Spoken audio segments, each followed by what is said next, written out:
Hello friends, good morning. നമ്മുടെ Kerala TV സീരിയലിലേക്ക് എല്ലാവർക്കും സ്വാഗതം.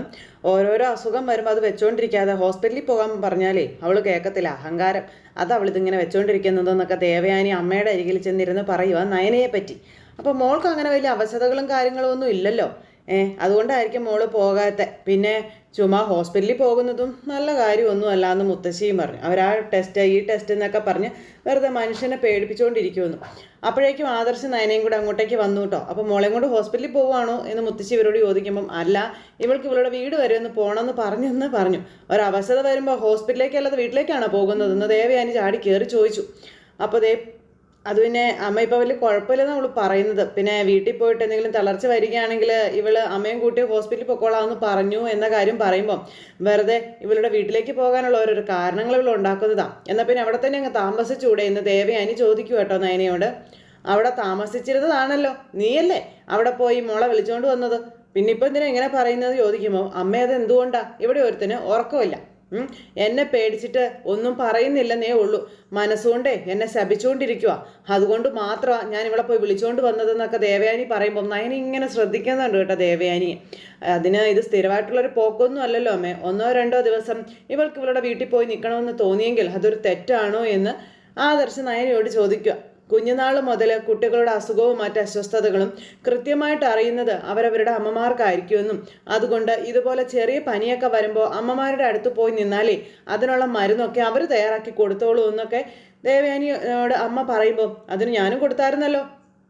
അതിനപ്പുറത്തേക്ക് എന്താ ഇനി ഇവരുടെ അമ്മ ഇവൾക്ക് ചെയ്തു കൊടുക്കാൻ പോകുന്നേ എന്ന് ദേവയാനി ചോദിക്കുക കേട്ടോ. അപ്പം അന്നേരം മുത്തശ്ശി പറഞ്ഞു, പനി മോളുടെ വീട്ടുകാരെ ഒന്ന് കാണണമെന്ന് തോന്നി, അത് അത്ര വലിയ തെറ്റാണോ ദേവയാനി എന്ന് ചോദിക്കുക. കല്യാണം കഴിഞ്ഞ പെൺകുട്ടികൾ അവരുടെ വീട്ടിലേക്ക് അങ്ങനെ ചുമ്മാ പോകുന്നത് തെറ്റ് തന്നെയാണെന്ന് ദേവയാനി പറയുക. എന്നും പറഞ്ഞിട്ട് ആദർശ് ഇങ്ങനെ നിൽക്കുക കേട്ടോ. നേരത്തെ മോള് വീട്ടിലേക്ക് പോകണം എന്നുള്ളതായിരുന്നല്ലോ നിന്റെ ആഗ്രഹം, ഇപ്പം എന്താ മാറിയതെന്ന് അമ്മ ചോദിക്കുമ്പം ഇപ്പോഴും ആഗ്രഹത്തിന് എനിക്ക് മാറ്റമൊന്നും ഉണ്ടായിട്ടില്ല. പിന്നെ ഇവള് പോയി കഴിഞ്ഞിട്ടുണ്ടെങ്കിൽ ഇവളുടെ പിന്നാലെ ഇവനും ഓടിപ്പോവത്തില്ലേ, അതേ ഉള്ളൂ എനിക്കൊരു പ്രശ്നം. ഇവനവിടെ പോയി നിൽക്കുന്നത് എനിക്ക് തീരെ ഇഷ്ടമുള്ള കാര്യമല്ലെന്ന് ദേവയാനി പറയുന്നു. നയനി ഇതെല്ലാം ഇങ്ങനെ ശ്രദ്ധിക്കുക കേട്ടോ. പിന്നെ ഇവളെ ഹോസ്പിറ്റലിൽ കൊണ്ടുപോകണമെങ്കിൽ കൊണ്ടുപോക്കോളാം, ഞാൻ പറഞ്ഞതാ, നീ അത് ചെയ്യാൻ നോക്കിയാൽ മതിയെന്നൊക്കെ ഇങ്ങനെ പറയുന്നുണ്ട് നമ്മുടെ ദേവയാനി. അപ്പോൾ ശരി അമ്മോനെ, മോൾക്ക് തലവേദനയും തലചുറ്റലും ഒക്കെ ഉണ്ടെന്നല്ലേ പറഞ്ഞത്, ഇനി അതിൻ്റെ കാരണം സന്തോഷം ഉണ്ടാക്കുന്ന എന്തെങ്കിലുമൊക്കെ ആണെങ്കിലോ എന്ന് വെച്ചാൽ മുത്തശ്ശി എന്തി പറയുന്നതെന്ന് ആദർശി ചോദിച്ചു. എടാ, കല്യാണം കഴിഞ്ഞ് കുറച്ച് നാൾ കഴിയുമ്പോഴേ പെൺകുട്ടികൾക്ക് ഇങ്ങനെയൊക്കെ വന്നാലേ അവരെ കൊണ്ടുപോയി നല്ലൊരു ഡോക്ടറെ കാണിക്കുകയാണ് വേണ്ടതെന്ന് മുത്തശ്ശി പറയണം. അപ്പോൾ ആദർശി ഇങ്ങനെ നയനയെ നോക്കുക കേട്ടോ. അപ്പോഴേക്കും ദേവയാനിയുടെ മനസ്സിലിട്ട് പൊട്ടി. ദേവയാനി ഇങ്ങനെ ചെറിയൊരു ചിരിയോടുകൂടി ഇരിക്കുക. അപ്പോൾ നയനെ അത് ശ്രദ്ധിച്ചു. അത് ശരിയാ, അങ്ങനെയാണെങ്കിലേ എൻ്റെ ഫ്രണ്ട് ഡോക്ടർ ഗേസിയെ പോയി കണ്ടാൽ മതി, ഞാൻ ഇപ്പം തന്നെ അവളെ വിളിച്ച് കാര്യം പറയാമെന്നൊക്കെ ദേവയാനി പറയുന്നു. അയ്യോ, അതിൻ്റെ ഒന്നും ആവശ്യമില്ല കേട്ടോ അമ്മയെന്ന് പറഞ്ഞു നയന. അപ്പോൾ ആവശ്യമില്ലെന്ന് നീയാണോ തീരുമാനിക്കുന്നതെന്ന് ദേവയാനി നയനയോട് ചോദിച്ചു. നിൻ്റെ ഒരു കുഞ്ഞിനെ കാണാനേ എനിക്ക് വലിയ താല്പര്യവും കാര്യങ്ങളൊന്നും ഇല്ല, പക്ഷേ എൻ്റെ മോൻ്റെ കുഞ്ഞിനെ താലോലിക്കാനേ എനിക്ക് ഭയങ്കര ആഗ്രഹമാണ്, അതുകൊണ്ടാണ് ഞാൻ പറഞ്ഞതെന്നൊക്കെ പറഞ്ഞ് ദേവയാനി ഇങ്ങനെ ഉരുണ്ട് കളിക്കുന്നു.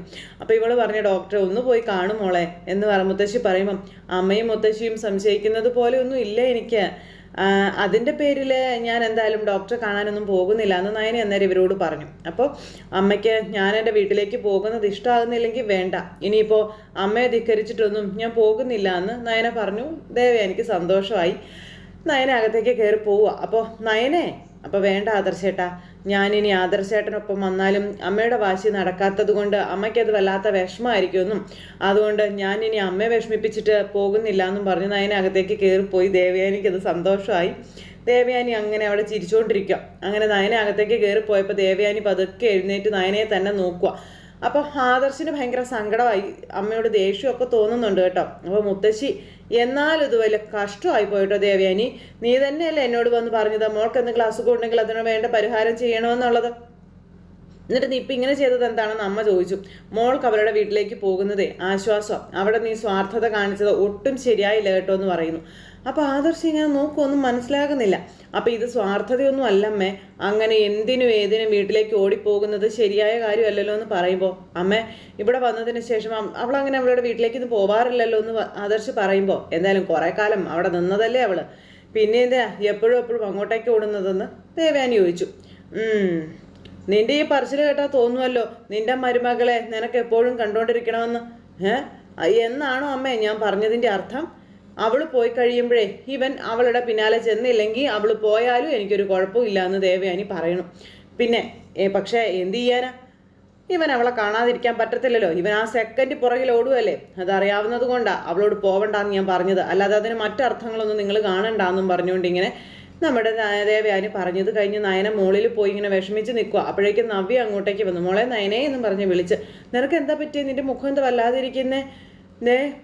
നീ വീട്ടിൽ പോയില്ലേ? നിനക്ക് സുഖമില്ലാതെ നീ വീട്ടിൽ പോകുന്നല്ലേ പറഞ്ഞേ? എന്തു പറ്റി? അപ്പം അസുഖം ഉണ്ടെങ്കിൽ ഹോസ്പിറ്റലിൽ പോകണമെന്ന് അമ്മ പറയുന്നതെന്ന് നയന പറഞ്ഞപ്പം അവരെന്ത് അമ്മായിയമ്മയാ നിനക്ക് ഈ സമയത്ത് നിന്റെ അച്ഛനും അമ്മയും കാണുമെന്ന് തോന്നിയത് അത്ര വലിയ തെറ്റാണോ എന്ന് നവ്യ ചോദിച്ചു. 1-2 ദിവസം നിനക്ക് വീട്ടിൽ പോയി നിന്നൂടെ എന്ന് ചോദിക്കുമ്പോൾ പൊയ്ക്കോളാം മുത്തശ്ശി പറഞ്ഞതാ, പിന്നെ അമ്മ എതിര് പറഞ്ഞതുകൊണ്ട് ഞാൻ പോയില്ല എന്ന് പറഞ്ഞു നയന. ഇതാ കുഴപ്പം, നിനക്ക് നിന്റെ കാര്യത്തിൽ ഒരു തീരുമാനം വേണ്ട നേനെ എന്നും ഇങ്ങനെ പോയാൽ മതിയോ? നീ തന്നെയല്ലേ വീട്ടിലേക്ക് പോകണമെന്ന് ആദർശേട്ടനോട് പറഞ്ഞ്, എന്നിട്ട് അവരെതിർക്കുമ്പോൾ തീരുമാനം മാറ്റേണ്ട കാര്യം നിനക്കുണ്ടോ?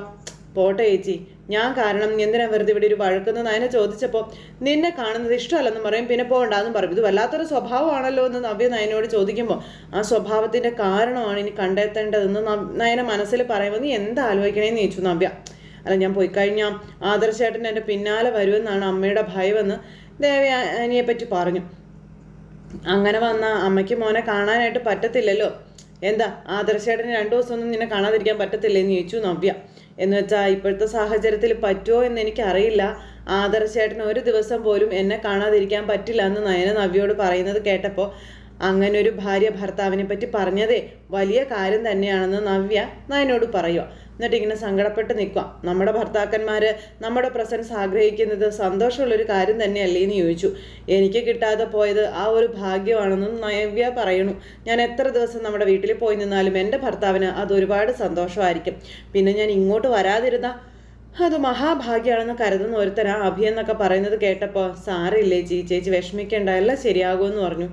നയനെ അതെന്തെങ്കിലുമൊക്കെ ആവട്ടെ, നീ ഒന്നും ചിന്തിക്കേണ്ട.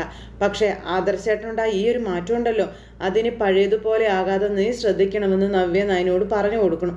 പിന്നെ അത്ര പെട്ടെന്നൊന്നും ആദർശേട്ടൻ നിന്നെ വെറുക്കാനൊന്നും പോകുന്നില്ല. എങ്കിലും അതിന് വേണ്ടുന്ന സാഹചര്യം ഉണ്ടാക്കാൻ നല്ല ബുദ്ധിയും മിടുക്കുള്ളവരാ ഈ വീട്ടിലും ഈ ചുറ്റിനും ഉള്ളവരും. അത് നീ മറക്കരുത്. നമ്മുടെ അമ്മായിമ്മമാരുടെ ഉൾപ്പെടെയുള്ള കാര്യം കേട്ടോ ഞാൻ പറഞ്ഞതെന്ന് പറയുമ്പം ശരിയാണെന്ന് നയനയും പറഞ്ഞു. അത് നീ സൂക്ഷിക്കണം. ആദർശേട്ടൻ ഇനി നിന്നെ വെറുത്താ ആദർശേട്ടൻ നിന്നെ കാണണ്ട എന്ന് തോന്നിയാ പിന്നെ നീ സ്ഥിരമായിട്ട് നമ്മുടെ വീട്ടിൽ പോയി നിന്നോളാം, നിന്റെ അമ്മായിമ്മ എന്നെ പറയുമെന്നും അതിന് മാറ്റമൊന്നും ഉണ്ടാവില്ല എന്ന് പറഞ്ഞ് നവ്യ അവിടെ നിന്നങ്ങ് പോയി. നവ്യ അതും പറഞ്ഞു പോയപ്പോൾ അമ്മയുടെ മനസ്സിൽ എന്തോ ഒരു വലിയ രഹസ്യമുണ്ട്, അത് കണ്ടെത്തിയേ പറ്റുമെന്ന് തീരുമാനിച്ചുറപ്പിച്ച് തന്നെ നമ്മുടെ നയനെ അവിടെ നിൽക്കുവാണ്. ഇതൊക്കെ കഴിഞ്ഞതിന് ശേഷം മകള്, അതായത് അനാമിക കാഴ്ചകളൊക്കെ കണ്ടിട്ട് തുള്ളിച്ചാടി വീട്ടിലേക്ക് കയറി വന്നിട്ട് എന്താ ഭയങ്കര ദേഷ്യത്തിൽ നിൽക്കുന്ന മോളോട് എന്താണെന്ന് അച്ഛനും അമ്മയും ചോദിച്ചു. അപ്പോൾ അനിയുടെ കാര്യത്തെ പറ്റി പറയുവാണ്. അവന് യാതൊരു ഉത്തരവാദിത്വവും ഇല്ല, അങ്ങനെയാണ് ഇങ്ങനെയാണെന്നൊക്കെ പറഞ്ഞു. അപ്പോൾ ഇവർക്കൊന്നും മനസ്സിലാകുന്നില്ല. നീ എന്താ ഈ പറയുന്നേ? അവനും അവളും തമ്മിൽ ഇപ്പോഴും കാണുന്നുണ്ടെന്നാണ് പറഞ്ഞത്. എനിക്കൊപ്പം ചെലവഴിക്കാൻ എനിക്ക് തീരെ സമയമില്ല. എന്നാൽ 3 ബ്രാഞ്ചിൻ്റെയും ചുമതല ഉണ്ടെങ്കിലും ആ ഭാരിച്ച പണിക്കിടയിലും അവൻ അവളെ കാണാൻ പോകുന്നുണ്ട്. അവളിനി പോലീസ് ട്രെയിനിങ് ക്യാമ്പിലേക്ക് പോവുമല്ലേ എന്ന് അന്നേരം ചോദിച്ചു കേട്ടോ വേണു. അതാണ് എനിക്ക് അടുത്ത പേടിയെന്ന് അനാമിക. അവൾ SI ആയിട്ട് വന്നാൽ നമ്മളോട് പ്രതികാരം ചെയ്യുമെന്നുള്ള കാര്യം 100% ഉറപ്പാണെന്ന് അനാമിക പറയണേ. അനിയുടെ വല്യമ്മ എനിക്ക് തന്ന നെക്ലേസ് മോഷണം പോയതുൾപ്പെടെ പലതും അവൾ കുത്തിപ്പൊക്കുമെന്നുള്ള കാര്യം 100% ഉറപ്പാണെന്നും നമ്മുടെ കള്ളത്തരങ്ങളൊക്കെ കണ്ടുപിടിക്കാനും അവൾ ശ്രമിക്കുമെന്നും പറഞ്ഞു. അപ്പോൾ മോള് പറഞ്ഞു വരുന്നത് അവൾ ഒരിക്കലും SI ആകാൻ പാടില്ല എന്നല്ലേ? അപ്പോൾ അവളുടെ കരുത്തിനെ പറ്റി അച്ഛൻ ആരും പറയാതെ തന്നെ അറിയാവുന്നതാണല്ലോ, അതൊക്കെ നേരിട്ട് ബോധ്യപ്പെട്ടിട്ടുള്ളതാണല്ലോ. അങ്ങനെ ഒരുത്തി കാക്കിയിട്ട് കഴിഞ്ഞ പിന്നെ എന്തൊക്കെ ചെയ്യുമെന്ന് പറയാൻ പറ്റത്തില്ലെന്നായി അനാമികയുടെ പറച്ചിൽ. അവൾ കാക്കിയിടാതിരിക്കാൻ എന്തെങ്കിലും മാർഗമുണ്ടോ വേണു കേട്ടാ എന്ന് രേവതി ചോദിക്കുമ്പോൾ വേണു നിന്ന് ആലോചിക്കോ എന്ന് ചോദിച്ചാ ഇനിയിപ്പോൾ മാർഗം ഉണ്ടാക്കിയാലേ പറ്റൂ, ഇല്ലെങ്കിലും ഞാനൊന്ന് നോക്കട്ടെ എന്ന് പറഞ്ഞുകൊണ്ട് വേണു നിന്ന് ആലോചന തുടങ്ങി. ആണിനേക്കാൾ കരുത്തുള്ള ഒരു പെണ്ണാണ് അവൾ. അങ്ങനെയുള്ള ഒരുത്തി SI ആയിട്ട് വന്നാലേ മോള് പറയുന്നത് പോലെ നമ്മുടെ കാര്യങ്ങളൊക്കെ പരുങ്ങലിലാകും, അത് ഉറപ്പുള്ള കാര്യമാണ്.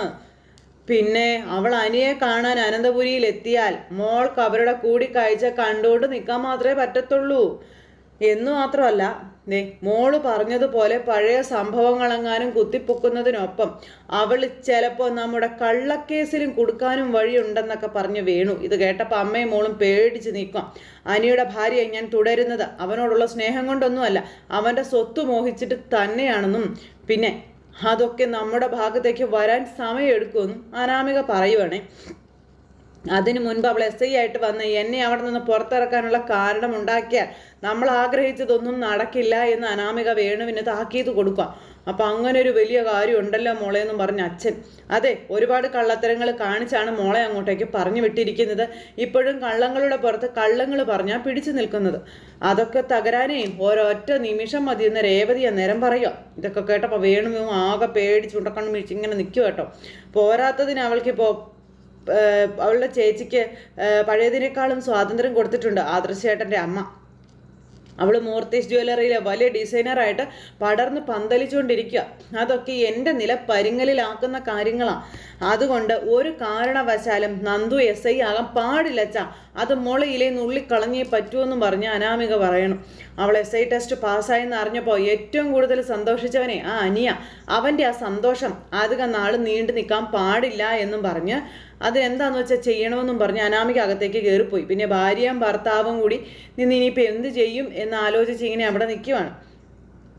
ഒരു കാരണവശാലും അവൾ എസ് ഐ ആകാൻ പാടില്ല എന്നാണ് രേവതിയുടെയും നിലപാട്.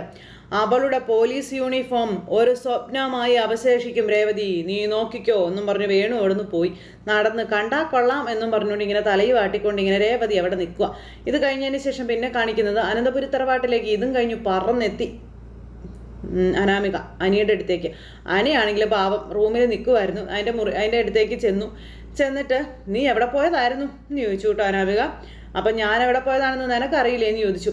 3 ബ്രാഞ്ച് നിന്നെ ഏൽപ്പിച്ചിട്ടുണ്ട്, അവിടേക്ക് നീ അങ്ങനെ പോവാറില്ലെന്നാണ് എൻ്റെ വിശ്വാസം എന്ന് അനാമിക പറയുമ്പം അതിന് ഞാൻ ഈ സമയത്തല്ലല്ലോ പോകുന്നത്, പോകാൻ ഞാൻ തയ്യാറായിക്കൊണ്ടിരിക്കുകയാണെന്ന് അനി പറഞ്ഞിട്ട് അവിടെ നിന്ന് അങ്ങ് ഇറങ്ങി പോകുമ്പോൾ ഇങ്ങനെ വെക്കുന്നുണ്ട് കേട്ടോ. നീ രാവിലെ എങ്ങോട്ടാണ് പോയതെന്നാണ് ചോദിച്ചത്. അപ്പം ഞാനൊന്ന് നടക്കാൻ പോയതാ. എന്നിട്ട് നീ നടന്നോ? നടക്കാൻ പോയപ്പോൾ പിന്നെ നടക്കാതെ ആരെങ്കിലും കിടക്കുമോ എന്ന് അനി ചോദിച്ചു. നിന്റെ കൂടെ നടക്കാൻ ആരെങ്കിലും ഉണ്ടായിരുന്നോ? അപ്പം ഉണ്ടായിരുന്നു, ഗ്രൗണ്ടിൽ ഒരുപാട് പേരുണ്ടായിരുന്നു. പിന്നെ ഇടയ്ക്ക് അവിടെ പട്ടിയും പൂച്ചയൊക്കെ ഉണ്ടായിരുന്നു എന്നും പറഞ്ഞ് ഇവളെ കളിയാക്കുമ്പം അവരുടെ കൂട്ടത്തിൽ വേറൊരാളുണ്ടായിരുന്നു, നിന്റെ കാമുകി എന്ന് അനാമിക ചോദിക്കുമ്പോൾ അപ്പോൾ ഇവൾ കണ്ടു എന്ന് എനിക്ക് മനസ്സിലായി. നിനക്കിപ്പോൾ എന്താ വേണ്ടത്? നീ ചോദിച്ചതിന് മറുപടി പറയാൻ പറഞ്ഞു. എൻ്റെ കൂടെ ഉണ്ടായിരുന്നു, ഞാൻ ഗ്രൗണ്ടിൽ വെച്ച് നന്ദുവിനെയും ഫ്രണ്ട്സിനെയും കണ്ടിരുന്നു എന്നും പറഞ്ഞ് നമ്മുടെ അനി അവിടെ നിന്ന് അങ്ങോട്ടേക്ക് പോയി. അതും പറഞ്ഞ് അനി അങ്ങ് പോകുമ്പോൾ ഈ കോഴിപ്പോരിന് കോഴി ചെല്ലുന്നത് പോലെ പിന്നാലെ ചെല്ലുവാണ് അനാമിക. അനിയെ പിടിച്ച് നിർത്തി. നീ അവളെ കാണാൻ വേണ്ടി തന്നെയല്ലേ പോയെന്ന് ചോദിച്ചു. അങ്ങനെയെങ്കിൽ അങ്ങനെ തന്നെ, നിന്റെ ഗുഡ് സർട്ടിഫിക്കറ്റിൻ്റെ ആവശ്യം എനിക്കില്ല എന്ന് അനി പറയുന്നു. എന്തിനാണ് നീ എന്നോട് ഇങ്ങനെ ചെയ്യുന്നേ? അപ്പം നീയേ നിന്റെ ഫ്രണ്ട്സിനൊപ്പം കറങ്ങാറില്ലേ എന്ന് ചോദിച്ചു. ഫ്രണ്ടാണെന്നും പറഞ്ഞു ഒരുത്തനൊപ്പം നീ ബൈക്കിൽ പോകുന്നത് ഞാൻ എൻ്റെ കണ്ണുകൊണ്ട് കണ്ടതാണെന്നും പറഞ്ഞുകൊണ്ട് നമ്മുടെ അനി പറയുമ്പോൾ നിനക്ക് പോകാമെങ്കിൽ എന്താ എനിക്ക് പോയിക്കൂടെ എന്ന് ചോദിച്ചു. അപ്പം കണ്ട ആണുങ്ങളുടെ കൂടെ കറങ്ങി നടക്കുന്നവളാണ് നീ എന്നുള്ളത് നമ്മുടെ അനി അങ്ങ് തുറന്ന് പറഞ്ഞു. അപ്പം അത് കേട്ടപ്പോൾ ഇവൾ ആകെ അങ്ങ് ഇതായിട്ട് നിൽക്കുക കേട്ടോ. ഇപ്പം നിനക്ക് കാര്യം മനസ്സിലായല്ലോ, അതുകൊണ്ട് ഇത്തരം ചോദ്യങ്ങളുമായിട്ട് മേലിൽ എൻ്റെ കൺമുന്നിലേക്ക് വന്നേക്കരുതെന്ന് അനി ഇവളോട് പറയാം. നിനക്ക് നിൻ്റെ വഴി എനിക്ക് എൻ്റെ വഴിയെന്ന് പറയുമ്പം അവിടെയും നിനക്ക് ഇഷ്ടമില്ലാത്തൊരു പയ്യനൊപ്പം ഞാൻ കറങ്ങിയിട്ടില്ലെന്ന് പറയുമ്പം നീ ആരുടെ കൂടെ കറങ്ങിയാലും എനിക്കൊരു പ്രശ്നമില്ല. കാരണം ഞാൻ കെട്ടിയൊരു താലി മാത്രമേ നിൻ്റെ കഴുത്തിലുള്ളൂ, അതിനപ്പുറം നമ്മൾ തമ്മിൽ ഒരു ബന്ധവും ഇല്ലല്ലോ എന്ന് അനി ഇവളോട് ചോദിക്കുക. ഇവക്കൊന്നും പറയാനില്ല. നിനക്കതിന് യാതൊരു താല്പര്യവും ഇല്ലല്ലോ, നിനക്ക് താല്പര്യമില്ലാത്തത് കൊണ്ടാണ് എൻ്റെ താല്പര്യം നശിച്ചതെന്ന് അനാമിക പറഞ്ഞപ്പം എന്തോ ആയിക്കോട്ടെ, ഞാൻ എവിടെ പോകുന്നു എന്തിനു പോകുന്നു എന്നൊന്നും നീ നോക്കണ്ടെന്നാ ഞാൻ പറഞ്ഞതിൻ്റെ അർത്ഥം, മനസ്സിലായില്ലേന്ന് ചോദിച്ചിട്ട് അനി അവിടെ നിന്ന് അങ്ങ് പോകുന്നു. ഇവള് പിന്നാലെ വീണ്ടും ചെല്ലുക. അനി ഇവളെ തട്ടിത്തെറിപ്പിച്ചിട്ട് അങ്ങ് പോയിട്ടോ. അവൾക്കാണെങ്കിൽ ഭയങ്കര കലിപ്പ്, ദേഷ്യം കയറി ഇങ്ങനെ അവിടെ നിൽക്കും. അത് കഴിഞ്ഞതിന് ശേഷം പിന്നെ നയന ഇങ്ങനെ അവിടെ കിടക്കുമ്പോൾ ദേവയാനി വീണ്ടും മുറിയിലേക്ക് വരിക. അപ്പോൾ കയ്യിലൊരു ഇലയോ മറ്റോ എന്തൊക്കെയോ പിടിച്ചിട്ടുണ്ട്. അങ്ങനെ അതും പിടിച്ചോണ്ട് വന്നിട്ട് അതെ ഇതിട്ട് ആവി പിടിക്കാൻ നോക്ക് എന്നും പറഞ്ഞാൽ വരുന്നത്. നിന്റെ വീട്ടിലേക്ക് ചെന്നാലും നിന്റെ അമ്മ ഇതൊക്കെ തന്നെ ആയിരിക്കുമല്ലോ ചെയ്യുന്നത്, അതിന് പ്രത്യേകിച്ച് മാറ്റങ്ങളോ കാര്യങ്ങളൊന്നും ഉണ്ടാകത്തില്ലല്ലോ. ഇപ്പം അസുഖത്തിൻ്റെ പേരും പറഞ്ഞ് വീട്ടിലേക്ക് ഓടിപ്പോകേണ്ട കാര്യമൊന്നും ഇല്ലയെന്ന് പറഞ്ഞു ഈ ദേവയാനി. അപ്പോൾ അതിൻ്റെ ഒന്നും ആവശ്യമില്ലായിരുന്നല്ലോ അമ്മയെന്ന് നയന പറയുമ്പോൾ അത് നീയല്ലല്ലോ തീരുമാനിക്കുന്നത്. ശരിക്കും നിനക്ക് തലവേദനയൊക്കെ ഉണ്ടോ എന്ന് ദേവയാനി നയനോട് ചോദിച്ചു. ഇപ്പം എനിക്ക് കുറച്ച് കുറവുണ്ട് അമ്മയെന്ന് പറഞ്ഞു. എന്നാൽ പിന്നെ ഇതിട്ട് ആവി പിടിക്കുമ്പോൾ ശരിക്കും കുറയുമെന്ന് പറഞ്ഞുകൊണ്ട് ദേവയാനി ഇങ്ങനെ ഓരോന്ന് പറയുക. പിന്നെ അതുകൊണ്ട് മാറിയില്ലെങ്കിൽ ഉറപ്പായിട്ടും ഹോസ്പിറ്റലിൽ പോകണമെന്നൊക്കെ പറഞ്ഞു. അതിനുശേഷം നയനയൊക്കെ അരികിലിരുന്ന് നെറ്റിയിലും കഴുത്തേലൊക്കെ തൊട്ട് നോക്കി. നീ ഈ ചൂടത്ത് തണുത്തത് വല്ലതും കുടിച്ചായിരുന്നോ എന്ന് ചോദിക്കുമ്പോൾ ഇല്ലല്ലോ അമ്മ, ഞാനൊന്നും കഴിച്ചില്ല. ഈ ചൂടത്ത് തണുത്ത വെള്ളം കുടിച്ച തൊണ്ടവേദനയും ജലദോഷമൊക്കെ ഉണ്ടാകാനുള്ള സാധ്യത ഒരുപാടാണെന്ന് ദേവയാനി നയനയോട് പറയണു. എന്തായാലും ഈ പുറത്തോട്ടൊന്നും ഇറങ്ങാൻ നിൽക്കണ്ട കേട്ടോ എന്നൊക്കെ പറഞ്ഞ് ഇപ്പോഴത്തെ വെയിൽ കൊണ്ട് കഴിഞ്ഞാലേ ഇല്ലാത്ത രോഗങ്ങളൊക്കെ വന്നു കൂടുമെന്നും പറഞ്ഞ് അങ്ങനെ ഉപദേശിക്കുക.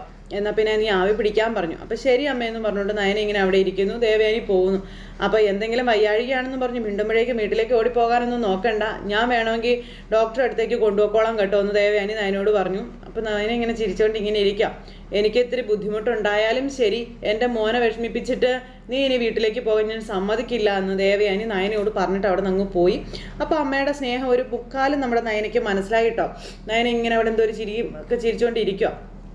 ഇത് കഴിഞ്ഞതിന് ശേഷം നമ്മുടെ നന്ദു അതുവഴി വരുമ്പോൾ രണ്ടുപേരവിടെ നിൽക്കുക. അവർ രണ്ടുപേരവിടെ നിൽക്കുമ്പോൾ നിന്ന് സംസാരിക്കും, ഞാൻ പറയുന്നത് പോലെ അങ്ങ് ചെയ്താൽ മതിയെന്നും പറഞ്ഞുകൊണ്ട്. എന്നിട്ട് ഈ പെണ്ണും ചെറുക്കനും കൂടെ എന്തോ സംസാരിച്ചു. അതിനുശേഷം അവർ രണ്ടുപേരും കൂടി ഇങ്ങനെ പറഞ്ഞതുപോലെ തന്നെ ചെയ്യുന്നു. കൃത്യസമയത്ത് നമ്മുടെ നന്ദു അങ്ങോട്ടേക്ക് വന്നു. നന്ദു വന്നിട്ട് ഈ ചെറുക്കനിൽ നിന്ന് ഈ പെണ്ണിനെ രക്ഷിക്കുക. എന്നിട്ട് ഈ ചെറുക്കനെ അവിടെ ഇട്ട് ഇടിക്കുക കേട്ടോ. അങ്ങനെ ആ ചെറുക്കനിൽ നിന്ന് ആ പെണ്ണിനെ രക്ഷിച്ച് ഇങ്ങനെ അപ്പോഴത്തേക്കും ആ നന്ദുവിൻ്റെ തലയിലേക്ക് ആ ചെറുക്കനൊരു കുപ്പി വെച്ചെറിയാനായിട്ട് നോക്കുന്നു. അതിനുശേഷം പിന്നെ അതൊരു വലിയ വഴക്കായി.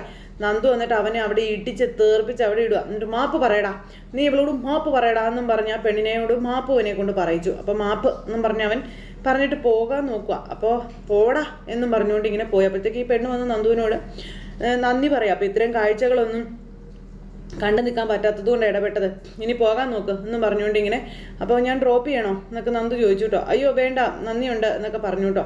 അങ്ങനെ അതും കഴിഞ്ഞ് നമ്മുടെ നന്ദു ഓടുന്ന് പോയി പെണ്ണ് ഇങ്ങോട്ടേക്കും പോണു. എന്തായാലും നന്ദുവിന് ഇവർ ട്രാപ്പിൽ പെടുത്തിയവർ ഉള്ളതാണെന്നുള്ള കാര്യം ഉറപ്പാണ്. അപ്പോൾ അങ്ങനെ ഒരു സിറ്റുവേഷൻ കാണിച്ചുകൊണ്ട് ഇന്നത്തെ കഥ അവസാനിച്ചത്. അപ്പോൾ എല്ലാവരും കാത്തിരുന്ന് കാണണം കേട്ടോ. എല്ലാവർക്കും നല്ലൊരു ദിവസം ആശംസിക്കുകയാണ്. നന്ദി.